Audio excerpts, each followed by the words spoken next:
अब जब सहयोगी बनते हैं तो कन्हैया को कीमत चुकानी पड़ी कि कन्हैया और तेजस्वी प्रसाद यादव एक जनरेशन के नेता हैं। कन्हैया कुमार का ग्रोथ सीधे शब्दों में आरजेडी नहीं चाहती है। प्रशांत किशोर, तेजस्वी यादव, चिराग पासवान, कन्हैया कुमार, ये सारे नए चेहरे, इवन अगर जोड़ ले तो निशांत भी।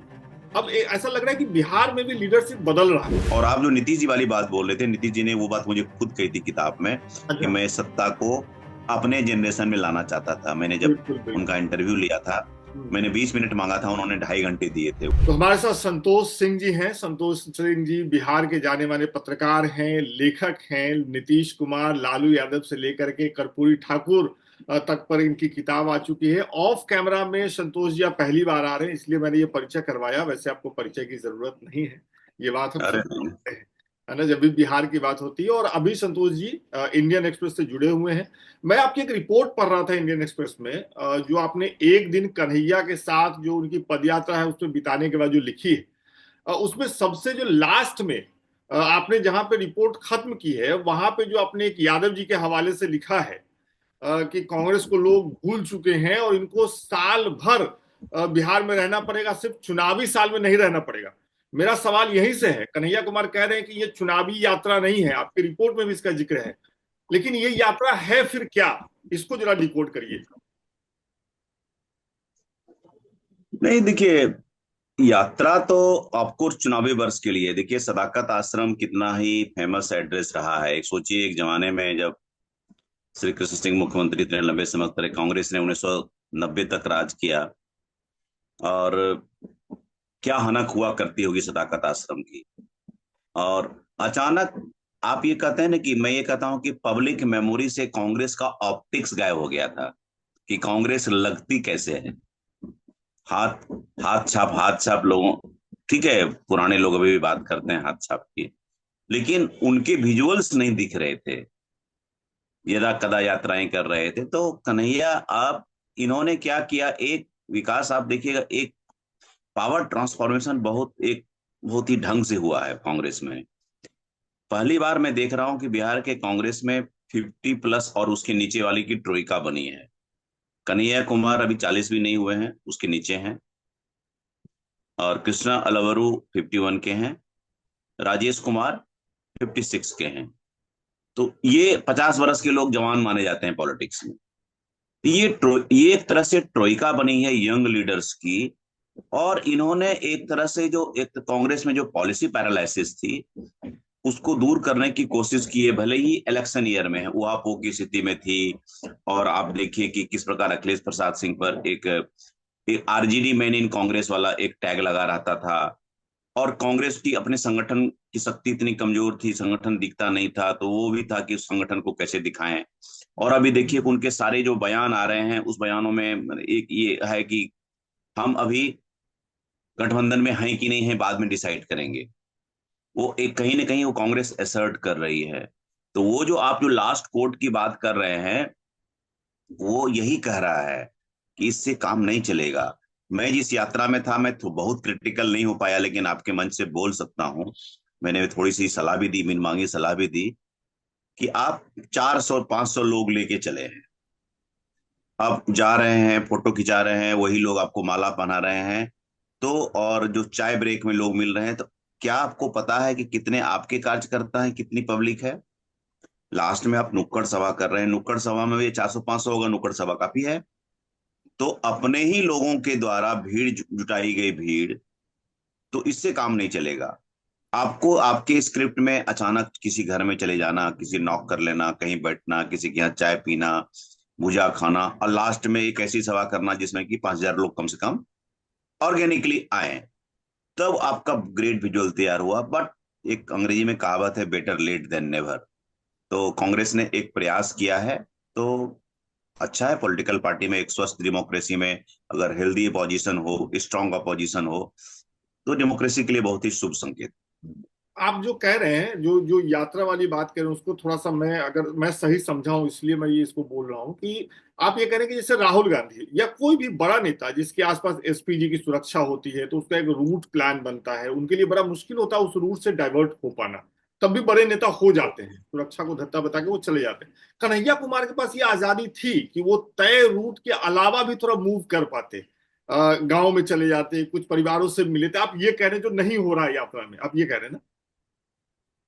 मैं यही बोल रहा हूँ। मैं देखिए, अब जैसे आप इवन की राहुल गांधी की यात्रा में आप देखिए, वो कहीं भी रुक करके मिलते थे। ऐसा नहीं कि कन्हैया एकदम नहीं मिल रहे हैं, जैसे कि यात्रा में शुरुआत की कि एकदम आप ईंट के भट्टे पर जाकर मजदूरों से बातचीत की। मेरे कहने का मतलब है, इस तरह के कंपोजिशन ज्यादा होने चाहिए कि आप घोड़े पे बैठ के चल रहे हैं और आपकी तरफ से आगे सेवा दल के लोग चल रहे हैं, आप ही के लोग झंडा लेके चल रहे हैं, अच्छा लग रहा है विजुअल्स। लेकिन आपका एक्सेस टू पीपुल, और क्यों आए हैं, क्यों हम आपको वोट दें, आप हमको कन्विंस कीजिए। माइग्रेशन की आप बात कर रहे हैं, माइग्रेशन विनिंग थीम है, ठीक है, मैं मानता हूँ सालों से थीम है। आपके जमाने में भी माइग्रेशन था, अभी के टाइम पे भी माइग्रेशन है। आप क्या ब्लूप्रिंट है आपके, क्या हाउ डिफरेंट यू आर, मतलब आप कैसे डिफरेंट, क्या आप एक्स्ट्रा ऑफर करेंगे। तो सबसे पहले तो आप हमको एक पॉलिटिकल एंटिटी जिसने कि इतने लंबे समय तक राज किया, 47 किया, हम तो कहते हैं कि 37 के चुनाव से किया, जी। 37 से लेकर के 39, फिर बीच में द्वितीय विश्व युद्ध आ जाता है, फिर लेकर के आप 46 से मान लीजिए, 46 से लेकर के 90 के मार्च तक, जब लालू जी प्रसाद, आप इतना लंबा राज किया कि तब कांग्रेस को आज लोग पूछ रहे हैं कि आपका नेता कौन। सबसे पहले ये बताइए कि आपके मुद्दे क्या और आपके नेता कौन। तो उस दिशा में ये पहली बार ये प्रयास कन्हैया कुमार ने मुझे समझाने की कोशिश की, माइग्रेशन बहुत बड़ा इशू है। हम स्टूडेंट की बात कर रहे हैं, बीपीएससी पेपर लीक्स की बात कर रहे हैं, हम जॉब्स की बात कर रहे हैं। तो मैंने एक उनको एक प्रेस कॉन्फ्रेंस में प्रति प्रश्न किया, ये बात प्रशांत किशोर भी कर रहे हैं, ये बात हम्म। तेजस्वी भी कर रहे हैं, तो आप डिफरेंट कैसे हैं, ओवरलैपिंग है ना। तो हम्म। बोला नहीं, हम चुनावी से लेके चुनाव तक इतनी बार माइग्रेशन के बारे में बोलेंगे। माइग्रेशन को हम पब्लिक डिस्कोर्स में लाना चाहते हैं। हम्म। अगर वो चीजें सॉल्व हो जाती है, अभी तक हमारे पास डेटा नहीं है। आप कहते हैं कि नए कास्ट सेंसस में 13 करोड़ पॉपुलेशन बताते हैं आप, 2.9 करोड़ आपके बिहार से बाहर रह रहे हैं, which is a huge number. और उसके उलट उसमें से आप कहते हैं कि 8.5 करोड़ को आप 5 किलो अनाज दे रहे हैं, मतलब आप मान के चल रहे हैं वो बीपीएल है। हम्म। तो क्या कहने का आशय है कि मात्र 2 करोड़ लोग ही एबव पॉवर्टी लाइन है। तो जी। नीतीश कुमार के पूरे विकास की थ्योरी ही कि क्रैश होती है। तो why don't you seize this opportunity. इस नैरेटिव को लेके जाइए ना, कि आप जब 8.5 करोड़ को अनाज दे रहे हैं, उसको बीपीएल मान रहे हैं, तो आप 2 ही करोड़ लोग हैं ना भाई। जी। 13 करोड़ की आबादी में 2.9 करोड़ बाहर ही है। तो आप जब तक ये चीज नहीं बताइएगा कि इनका जो विकास का एजेंडा था वो इंफ्रास्ट्रक्चर तक सीमित रह गया है और कुछ कुछ बेसिक उन्होंने किया है, चलिए। उसके बियॉन्ड नहीं किया है। जी, कन्हैया कुमार पे एक आखिरी सवाल, फिर आगे भी मेरे टॉपिक हैं और आपके पास समय कम है। एक सवाल मेरा कन्हैया कुमार से जुड़ा ये है आपसे कि कन्हैया कुमार ने अपना पहला लोकसभा चुनाव अपने गृह जिला बेगूसराय से लगा, बेगूसराय के लोकसभा सीट से वो लड़े, हार गए। दूसरा चुनाव वो दिल्ली से लड़े, उसके बाद वो फिर बिहार पहुंचे। ये राजनीतिक यात्रा कैसे देखते हैं संतोष जी? हमने लालू यादव की यात्रा भी देखी आपके किताब के मार्फत, हमने नीतीश कुमार की भी यात्रा देखी। दो दो चुनाव हारने के बाद वो एक ही जगह जमे रहे और वहीं से चुनाव जीते। लालू यादव हारे भी चुनाव, हालांकि कम हारे शुरू में, लेकिन वो बिहार में ही जमे रहे, बाद में दिल्ली आए। कन्हैया कुमार की ये जो यात्रा है, पहले बिहार फिर दिल्ली फिर बिहार, इसको आप कैसे देखते हैं कि युवा नेता की राजनीतिक यात्रा को कैसे देखते देखिए, मैं बराबर, मैंने पहली किताब रूल मिसरूल में एक लाइन लिखा था, डेसिमेटेड अपोजिशन बिकम्स एन अलाय। जब किसी भी पराजित कर देते हैं अपने विपक्ष को, जैसे कि लालू जी ने कांग्रेस को किया, वो आपके एलाय बन जाते हैं, सहयोगी बन जाते हैं। अब जब सहयोगी बनते हैं तो कन्हैया को कीमत चुकानी पड़ी कि कन्हैया और तेजस्वी प्रसाद यादव एक जनरेशन के नेता है। और जिस प्रकार के वक्ता कन्हैया कुमार हैं और रेबल राउजर हैं, फायरी स्पीकर हैं, वहां तेजस्वी इनके सामने में नहीं टिक पाएंगे, नहीं टिक पाते हैं। तो इन दोनों को सेम मंच पर प्रोजेक्शन करना बहुत मुश्किल है। तो सेलेक्टिवली कन्हैया कुमार को चाहती तो आरजेडी टिकट दे सकती थी, गठबंधन नहीं दिया, नहीं हो पाया। तो कन्हैया कुमार का ग्रोथ सीधे शब्दों में आरजेडी नहीं चाहती है, और कांग्रेस की मजबूरी है इनके साथ अलायंस करना। तो एक चुनाव लड़वा करके उनको कहा कि तुम दिल्ली आ जाओ, दिल्ली आ गया। दिल्ली में भी ऐसा नहीं कि मनोज तिवारी को बहुत केक वॉक हो गया, बहुत अच्छा खासा वोट लाया, ठीक है जीत गए। लेकिन फिर भी पूर्वांचल के जो वोट्स थे, इससे ये पता चलता है कि कांग्रेस की ऑफकोर्स कंस्टिट्यूएंसी, कन्हैया की भी अपनी कंस्टिट्यूएंसी है, ये दिखती है। और जब यहाँ इन्होंने नैरो डाउन किया बिहार में कि अब हम करें कैसे, बिहार को रिबूट कैसे करें, सारे नेता हैं, एक कोई फेस नहीं है।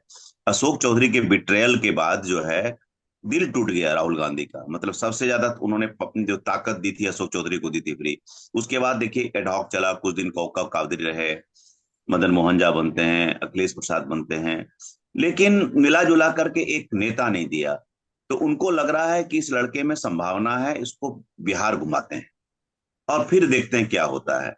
तो अब जाकर के मैंने कहीं ना कहीं पूछा भी कि क्या पूरा तैयारी के साथ आए हैं, कहीं ऐसा तो नहीं आरजेडी का फरमान आ जाए गो बैक। बोला नहीं नहीं नहीं, टिकने के लिए आए हुए हैं। तो that is what he said. और कुछ लोगों ने कहा कि यात्रा 14 अप्रैल को खत्म हो जाएगी, उसमें अम्बेडकर जी की जयंती है। लेकिन कन्हैया कुमार ने कहा नहीं, यात्रा चलेगी। और ये इलेक्शन का एक प्राइमर के रूप में ले रहे हैं, बिफोर की जितने सीनियर लीडर्स टेक ओवर करें, इसके पहले एक चाह रहे हैं कि 38 जिले पूरे को, अभी तक तो यही जानकारी है, लेकिन अभी पूरा 31 मार्च तक का ही, जबकि यात्रा किशनगंज में खत्म होती है। अभी तक का प्रोग्राम बना है। सेकंड लेग में है कि कही जा रही है बात कि 14 अप्रैल में वो पटना तक आएंगे, फिर उसकी बात देखी जाएगी। तो अभी मतलब आई थिंक अच्छा प्रयास है। जी। अभी बात करते हैं थोड़ा सा कांग्रेस और कन्हैया से आगे हटते हैं। नीतीश कुमार की तबीयत खराब को लेकर के जो मामला बन रहा है, लगातार उनकी वीडियो जो वायरल हो रहे हैं, मैं दिल्ली में कुछ लोगों से बातचीत कर रहा था संतोष जी, तो लोग ये बता रहे थे कि सोशल मीडिया पे जो नीतीश के तबीयत खराब वाला जो नैरेशन चल रहा है, उसको खड़ा करवाने में बीजेपी का एक बड़ा योगदान है। बीजेपी का जो बैकडोर सोशल मीडिया चैनल है, वो उनका उसमें योगदान है। वो चाहते हैं कि ये नैरेशन लगातार बने और वो दिखे कि नीतीश कुमार की तबीयत खराब है। मैं आपसे ये पूछना चाहता हूं कि जदयू का भविष्य अब क्या है। उनके बेटे की चर्चा हुई थी, वो अब ठंडे बस्ते में चले गई। हालांकि मुझे ये भी आपसे पूछना है कि आप ही की किताब से और बाकी चीजों में जब हम पढ़ते हैं तो नीतीश कुमार के पक्ष में जो एक बात जाती है कि नीतीश कुमार ने परिवारवाद को दूर रखा, उन्होंने बोला भी। अब उनका लड़का ही राजनीति में अगर आ जाएगा तो उनके उस इतिहास का क्या होगा, जदयू का क्या होगा, नीतीश कुमार का क्या होगा इस चुनाव में? क्या दिख रहा है आपको? देखिए पहला पार्ट जो आप ये कर रहे हैं कि अंदर से जरूर बीजेपी चाहती है कुछ इस तरह का हो, पॉलिटिकल पार्टी है, अपनी स्पर्धा चलती रहती है। लेकिन मैं इससे थोड़ा सा डिफर करता हूँ।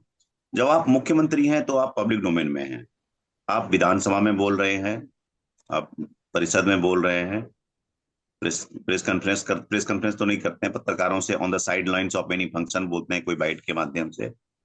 तो आप ये ऑब्जर्व कर रहे होंगे कि लास्ट 3 इयर्स में खास करके नीतीश कुमार जिस प्रकाश मैं उनको कहता था कि डिक्शन मैन, बिहार के शब्द शैली वाले वो एक राजनेता, जिन्होंने की एक भी बात अ, जानकी वल्लभ शास्त्री ने कभी कर्पूरी ठाकुर के लिए कहा था कि वो बोलते नहीं थे, तौलते थे। मैं लगभग, मैं जानकी वल्लभ शास्त्री तो नहीं हूं, लेकिन मैं भी कह सकता हूं कि नीतीश कुमार बोलते नहीं थे, तौलते थे। जब प्रश्न पूछते थे तो वो जवाब देते थे कि आपके प्रश्न के 2 खंड हैं, ऐसे जवाब देना शुरू करते थे। और इतनी सुंदर हिंदी बोलते थे। और अभी देखिए कि उनके सारे पुराने स्पीचेज को खंगाले जा रहे हैं, वो फिर से पब्लिक मेमोरी में लाए जा रहे हैं कि this is Nitish Kumar, real Nitish Kumar. Lok Sabha वाले तो वीडियो मैं वायरल मानता हूँ, हाँ, तो अब क्या है कि उनकी स्पीचेज में तारतम्यता नहीं है, कोहेरेंस मिसिंग है। जो एक जो हनक होती थी, तो उनको कुछ कुछ चीजें याद है, वो इस हिसाब से बोलते हैं। और सबसे पहले बात तो जेडीयू को, सरकार को, अगर इस तरह के आरोप लग रहे हो कि स्वास्थ्य को लेकर को मेडिकल बुलेटिन जारी करनी चाहिए। हम्म। राज्य के मुखिया हैं, to set the record straight, सबको बताने के लिए कि ये बात है या नहीं है, जो भी है उसको इसको खारिज करें। सिर्फ राजनीतिक बयानों से काम नहीं चलेगा, एक मेडिकल बुलेटिन के थ्रू इस बात को खारिज करें। हाँ, अब दूसरा दूसरा खंड आता है कि जेडीयू का भविष्य क्या है। देखिए जेडीयू अभी एक, कहते हैं ना कि आप दोराहे पर आ जाते हैं एक तरह से, है ना। बहुत सारी नदियां होती है, आप देखे होंगे कि अंत में जाकर के खेतों में खत्म हो जाती है, मैदानों में खत्म हो जाती है उनका। तो जेडीयू लगभग मैदान के पास पहुंच चुकी है। वो सागर की तरफ उसको जाना था और वो मैदान के पास पहुंच गई है, तो उसको सागर की तरफ कैसे ले जाया जाए, वो प्रयास हो रहा है निशांत के थ्रू। निशांत क्या कर सकते हैं, नीतीश कुमार अगर मान लीजिए ये चुनाव जीत के दे देते हैं, इसी स्वास्थ्य में अगर उनको 70 सीटें आ जाती है फिर से मान लीजिए, तो फिर से वो अपराजय हो जाएंगे। उनके नंबर्स और आरजेडी कांग्रेस लेफ्ट के नंबर अगर फिर 122 हुए तो अपराजय हो जाते हैं। 12 सीट इनके हैं। मैं ये हमेशा मानता हूं 40 सीट्स के नीचे नीतीश कुमार गए और इनके नंबर और आरजेडी के नंबर 122 नहीं हुए, तभी ऑपरेशन नीतीश होगा, तब नीतीश कमजोर होंगे। जैसे 50-55 की संख्या से वो बढ़ते हैं, तब नीतीश कुमार कमजोर नहीं, वहां ट्रांसफर ऑफ पावर 26 में होगा। अगर मैं मान के चलूं कि नीतीश कुमार जीत रहे हैं तो वहां निशांत की भूमिका होगी। वो डिप्टी सीएम बनेंगे, सीएम बनेंगे, क्या बार्गेनिंग पावर होगी। तो वो जो भी होगा, एक जेडीयू एज ए पार्टी को लॉन्ग रोप मिलेगा जो कि उसको 30 के चुनाव तक ले जाएगा। 30 के चुनाव की बात कि क्या होगा नहीं होगा जेडीयू को भविष्य, वो बात की कैसे एक नेता के रूप में अनफोल्ड होंगे, कैसे पार्टी को कमांड करेंगे, नीतीश कुमार की जो कंस्टिट्यूएंसी बनी हुई कितना होल्ड कर पाएंगे, ये सारी बातें भविष्य की बातें हैं। तो निशांत के थ्रू जेडीयू को लॉन्ग रोप देने की कोशिश कर रही है। और जहां तक रही उनके स्टैंड की बात डायनास्टिक पॉलिटिक्स को लेकर के, जब जो आप मिट्टी में मिल जाएंगे कहने के बाद वापस आ सकते हैं, ये पॉलिटिकल स्केल डाउन करने में मुझे नहीं लगता है कि राजनीति में अब जेडीयू प्रैग्मेटिक पॉलिटिक्स कर रही है। अभी तक वो जो रेटरिक था, जो एक पूरा का पूरा समाजवाद का रेटरिक, नीतीश कुमार को छोड़ करके देखिए पूरे डायनास्टिक सोशलिज्म चल रहा है। चाहे वो गौड़ा का हो, चौटाला का हो, उत्तर प्रदेश के यादव का हो, बिहार के यादव का हो, बिहार के पासवान का हो, ये सारा डायनास्टिक सोशलिज्म के दौर में हम हैं। उसी प्रकार से पार्टी बची है। उस बुरा मानिए, सही मानिए, गलत मानिए, वो डिबेट हो सकता है। मैं तो बराबर बोलता हूं कि Lohia was failed by his dynasts. उनके जो डायनास्ट थे उन्होंने उनको फेल किया, सोशलिज्म को फेल किया। वो एक अलग डिबेट है। लेकिन एक जेडीयू को, एक मुझको लगता है कि जेडीयू के थिंक टैंक में एक एक एक विमर्श चल रहा है कि इस पार्टी को निशांत को लाके ही बचाया जा सकता है और थोड़ा सा एक एक लंबा रूप दिया जा सकता है कि आप कैसे करें। और ये चीज तेजस्वी को भी सूट करता है, सोशलिस्ट कैंप वाले जितने नेता सूट कर सकते हैं। कहीं ना कहीं निशांत को भी तेजस्वी पोटेंशियल एलाई के रूप में देख रहे हैं। इसीलिए देखिए सारे लोग स्वागत कर रहे हैं। जी जी। जी भी विकास। ये अगला सवाल मेरा आपसे है कि कुछ समय पहले तक प्रशांत किशोर, मुझे नहीं पता, लेकिन दिल्ली में अब उनका माहौल बनना थोड़ा कम हो गया है। अगर बिहार में माहौल बना हुआ है तो आप बताएंगे। प्रशांत किशोर को लेकर के चर्चा थोड़ी कम होती हुई दिख रही है संतोष जी। इसके पीछे क्या वजह है? प्रशांत किशोर जी सुस्ता रहे हैं, अगली लड़ाई के लिए रणनीति बना रहे हैं, कुछ प्लानिंग चल रही है, क्या कुछ हो रहा है? हमलावर थोड़े कम हो गए हैं प्रशांत इन दिनों। नहीं, थोड़ा सा अभी मुझे लगता है कि वो ये है, टैक्टिकल है। चुनाव नहीं है, अभी घूम रहे हैं, हमको लगता है फिर फील्ड में जाएंगे वो। और अभी जब विमर्श में कुछ और बातें आ जाती है पॉलिटिक्स में दूसरे पार्टी की, तो शांत होना भी अच्छा है। उनको लगता है कि मेरा टाइम भी आएगा। और अब मुझे लगता है कि बिना कोई कोई ऐसी पार्टी जो नई आने वाली हो, जिसने एक भी सीटें भी नहीं जीती हो, और इनका मीडिया में इतना खासा प्रेजेंस हो, आप ही चर्चा कर रहे हैं, हम ही चर्चा कर रहे हैं, तो ये बात है। लेकिन अभी उनके पास बीपीएससी का मुद्दा था, चुनाव में आए, तो जैसे जैसे प्रोग्रेस करेगा, अलायंस की शेप लेगा, उनकी पार्टी से कौन कौन लड़ेगा, किसको तोड़ के वो लाएंगे, तो फिर से विमर्श में आ जाएंगे। चुनावी चलिए, वर्ष है तो धीरे धीरे आएंगे। आखिरी आखिरी सवाल मेरा आपसे। आज आपने बात की शुरू में, बातचीत के शुरू में, कि कांग्रेस में एक लीडरशिप चेंज हो रहा है बिहार में। आपने बात की ना कि अब यंग लोग आ रहे हैं।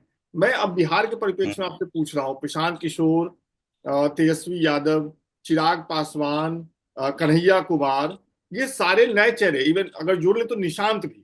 अब ऐसा लग रहा है कि बिहार में भी लीडरशिप बदल रहा है। लालू नीतीश का दौर खत्म होने वाला और ये नया दौर शुरू हो रहा है।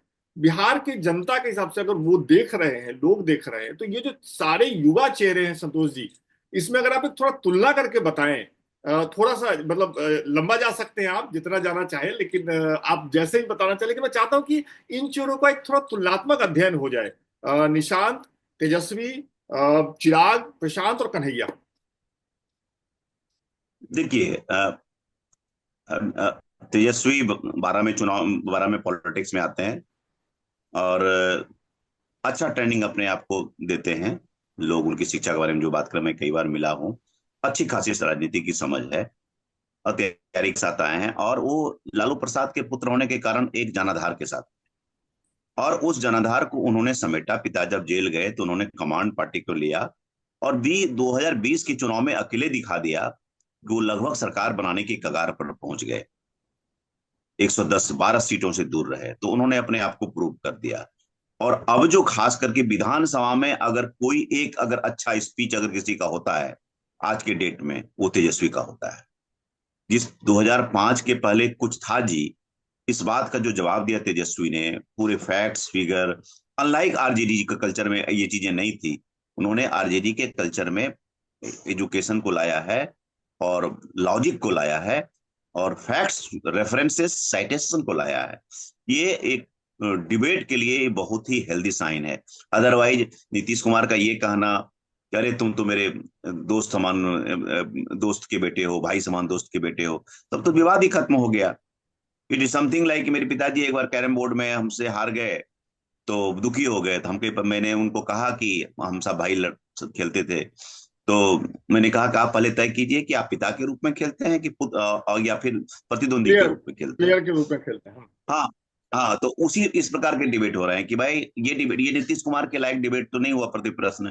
तो डिबेट आजकल मेरे हिसाब से तेजस्वी स्कोर ओवर कर रहे हैं, to some extent Rabri Devi भी कर रही है काउंसिल में, कि नीतीश कुमार अब देख रहे हैं कमजोर हो गए हैं उस हिसाब से बोलने के सेंस में, तो ये लोग स्कोर कर रहे हैं।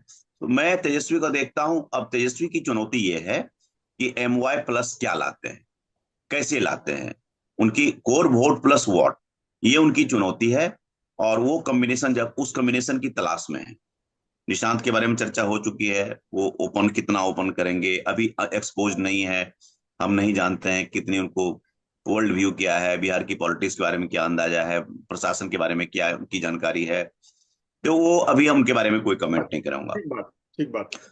चिराग पासवान एकदम पढ़े लिख करके आए हैं, इंजीनियर हैं, और रामविलास पासवान में 13 से ही उनको प्रोजेक्ट करना शुरू कर दिया था। पहली बार मैंने बड़े बड़े बाल वाले चिराग को 2009 के चुनाव मैंने में भी देखा था। मैंने भी गांधी मैदान में हाँ, मुझे, हाँ।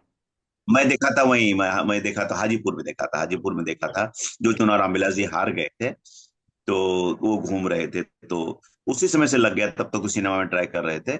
तो उनको एक पिता की विरासत, वो उनको समझ में गए हैं, पिताजी ने समझा दिया उनको कि देखो भाई, हम 6-7-8% के स्टेक होल्डर्स हैं, इतना तो कम से कम बचा के रखो। तो जब उनकी पिता की मृत्यु के बाद उनकी पार्टी को तोड़ दिया गया, 6 में से 5 ले जाया गया, तो उन्होंने प्रूव किया फील्ड में आकर के कि जो पिता का असली वारिस जो है, उनकी पॉलिटिकल लेगेसी का वारिस मैं हूं, जो कि उन्होंने इस चुनाव में प्रूव किया, 5 में से 5 जीत करके वो प्रूव किया। तो एक बैलेंस टिल्टर के रूप में बिहार की पॉलिटिक्स में, बैलेंस टिल्टर के रूप में एक इंपॉर्टेंट भूमिका, जिस कैंप में जाएंगे उधर का वजन बढ़ा बढ़ा के लेके जाएंगे, तो वो भूमिका उनकी रहेगी।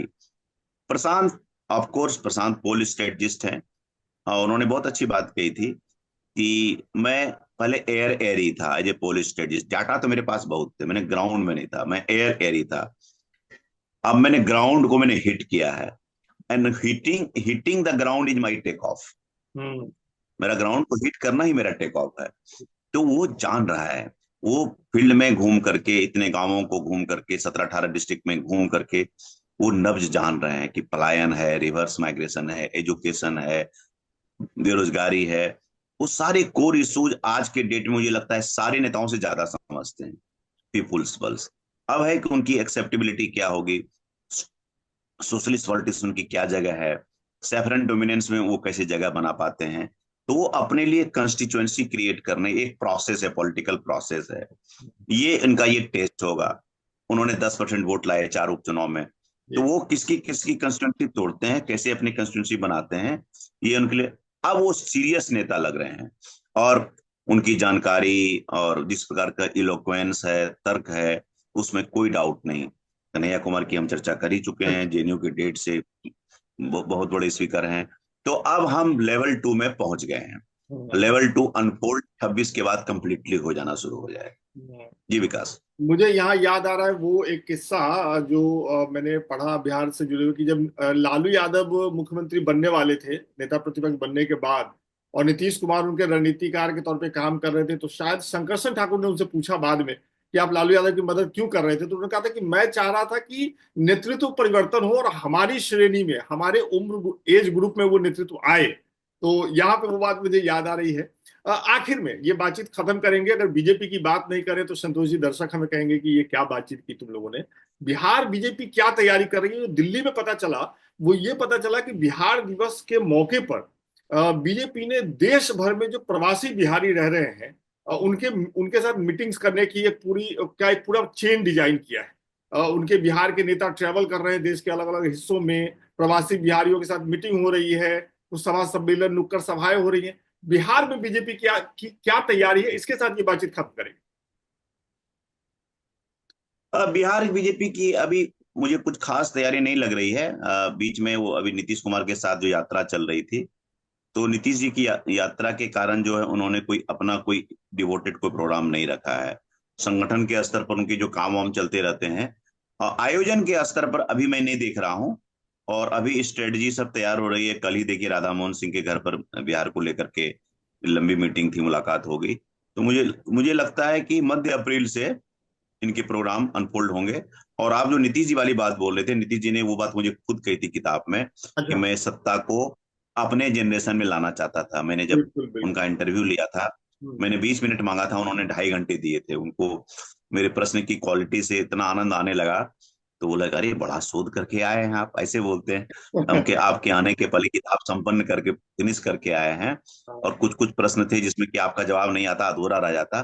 तो मुझे भी उन्होंने खुल के कहा था कि हम अपनी पीढ़ी में, जहाँ विनायक प्रसाद यादव, अनूप लाल यादव, गजेंद्र हिमांशु लोग सरीखे लोग थे, यादव नेता के ट्रायो था, उसमें हम, और लालू जी एक अलग किस्म के एक एक नए डिक्शन देने वाले एक पॉलिटिशियन उभर के आए थे, तो वो एक अलग चीज था। तो हम अपनी पीढ़ी में उस चीज को लेके आए।